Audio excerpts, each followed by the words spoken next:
Hello, I am in Paris right now. It's 11:40 p.m. and I'm going to keep this really short because I'm really tired, but a lot has happened since the last post in Rabat. I mentioned before that I was going to Casablanca, and a couple of my friends and I went to Casablanca. We saw some interesting sights, including Rick's Cafe, which my friend Elizabeth was really excited about. And we also saw the mosque. It was very beautiful and was bright that day, so we really got to appreciate the colors, the details, and architecture. However, we weren't able to go inside the mosque, but I think the people that were guarding the mosque thought that I was Muslim because they were going to let me go. They were going to let me go inside. Um, and then they asked if I was Muslim, and I said no. But that was okay. I think a lot of people mistake me for being Moroccan, which was funny. And let's see what else happened.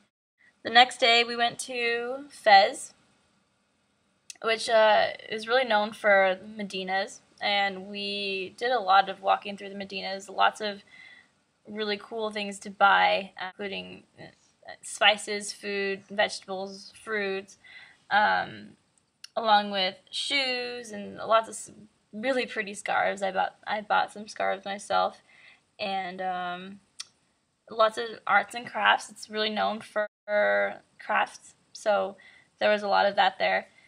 Um, we did run into trouble one day where we left the hostel without really knowing which direction we were supposed to go in, and we had the appearance of being lost. And I think in Rabat, in Fez, Casablanca, you really stand out as tourists because you speak a different language, but also there were people with light skin in our group, so we're immediately labeled as tourists. And so a lot of people will go up to you, try talking to you, bother you, want or try to make you buy whatever they're selling.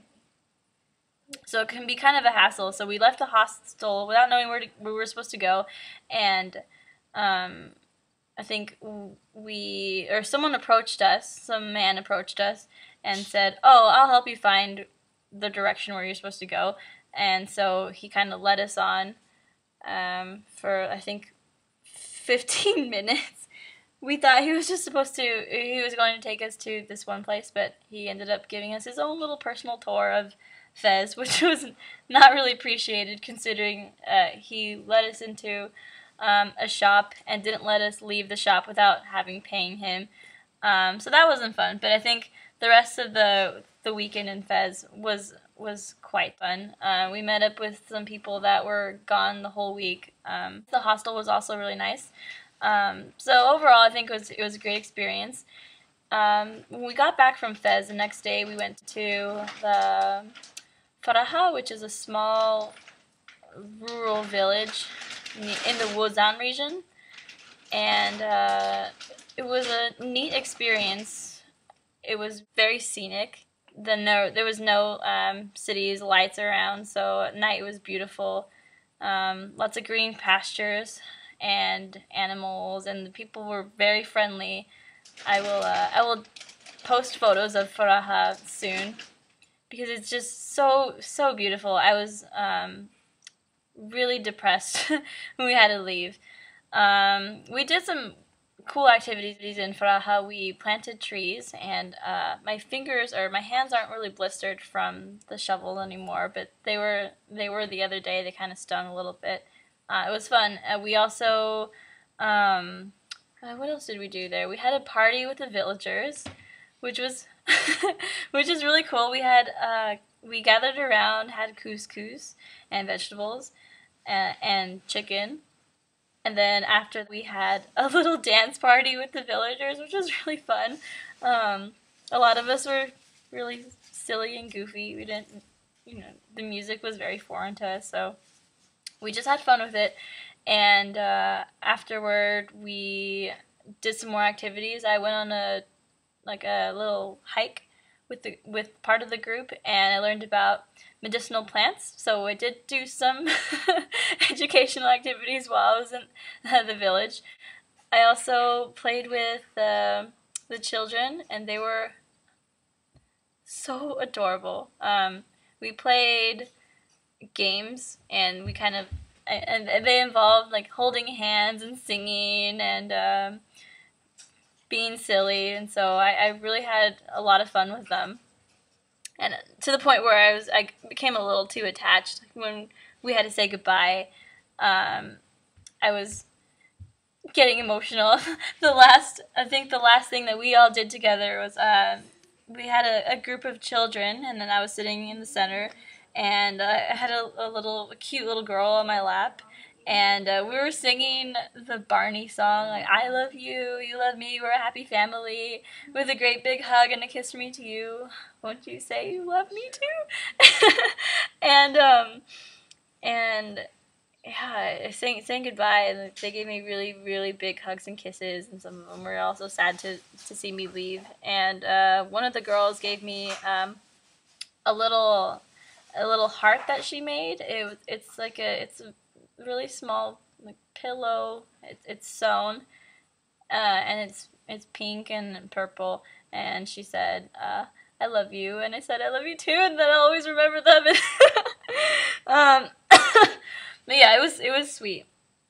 Probably my favorite part of the whole experience. But my host family in Faraha was also very, very friendly, welcoming, very loving people. I remember having to say goodbye to them too when I was starting to become emotional, which is not usual for me, to get attached to people so fast and so easily. But these people were just so amazing. I actually took a lot of photos of my host family in Faraha, and I'm going to develop them and send them to the village. I still have to work out the details with that whole arrangement, but I don't know.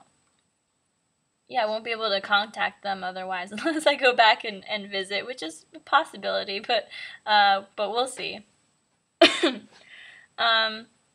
So after leaving Faraha, we went back to Rabat for a night, and we left Faraha we left Rabat the next morning, and we had a flight to Paris, which then connected to Geneva, but several of my friends and I decided to just stay in Paris and take a train back to Geneva on Sunday. So we have a full weekend in Paris, and I'm here right now.